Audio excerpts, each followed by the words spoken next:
When I gave birth to my son, I swore I would give him everything: love, education, and a good home. His father died when he was 10, and I worked day and night to make sure he never felt the emptiness of loss or hunger. I sacrificed my dreams so he could chase his. But as he grew older, something inside him changed.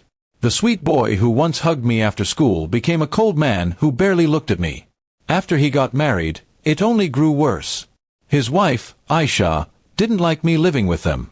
She would whisper things to him when she thought I wasn't listening, complain that I was old-fashioned or in the way. I pretended not to hear, but every word cut like glass. My son, Amir, started agreeing with her. He began snapping at me over small things: if dinner wasn't ready on time, if I used too much electricity, or if I talked during their TV shows. One evening, Aisha complained that I had accidentally broken her vase. It was a cheap decoration, but she acted like I had destroyed a family treasure. Amir stormed into my room, red with anger. "Why can't you just stay out of our things?" he shouted. I apologized softly, but that didn't stop him. He slapped me once, then again, and again, 20 times before my trembling knees gave out. His wife stood in the doorway, smiling faintly as if she'd won some kind of battle. When it was over, I sat on the floor, my face burning, my heart empty. I didn't cry. Something inside me had died.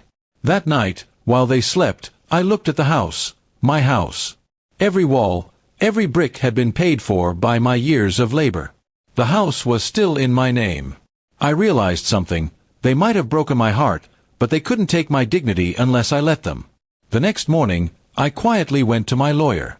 I explained that I wanted to sell my property immediately. He was surprised but did everything quickly since all the papers were already in my name. Within a week, the house was sold, and the money transferred to my account.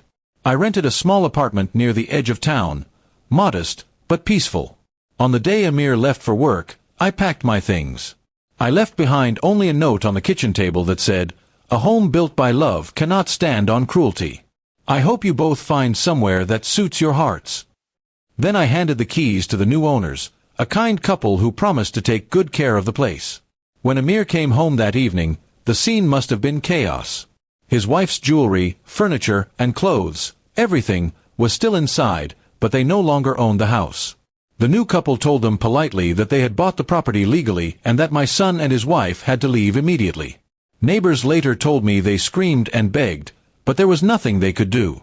That night, Amir called me dozens of times. I didn't answer. When I finally picked up the next morning, his voice was broken. "Mom, where are we supposed to go?" he asked. I simply said, "The same way I started, with nothing but willpower. You'll manage." And I hung up. It wasn't revenge. It was justice. Days turned into weeks. My bruises healed, but the scar in my heart remained. Sometimes, I caught myself missing him, the little boy who once held my hand to cross the street. But then I'd remember his hand raised against me, and I knew I had done what was right. Love doesn't mean letting people destroy you. One afternoon, there was a knock at my door. It was Amir, looking thinner, tired, and ashamed. He didn't speak for a while. Finally, he whispered, "I'm sorry, Mom." I looked into his eyes, searching for sincerity. There was pain there, and regret, too. I invited him in, made tea, and we sat in silence. He told me he and Aisha had separated. "She left when the money ran out," he said bitterly. I didn't gloat or scold him. I just said, life has a way of teaching lessons we ignore. We talked for hours, about his childhood, about his father, about mistakes. For the first time in years, he listened. In the months that followed, Amir visited often. Slowly, our bond began to heal.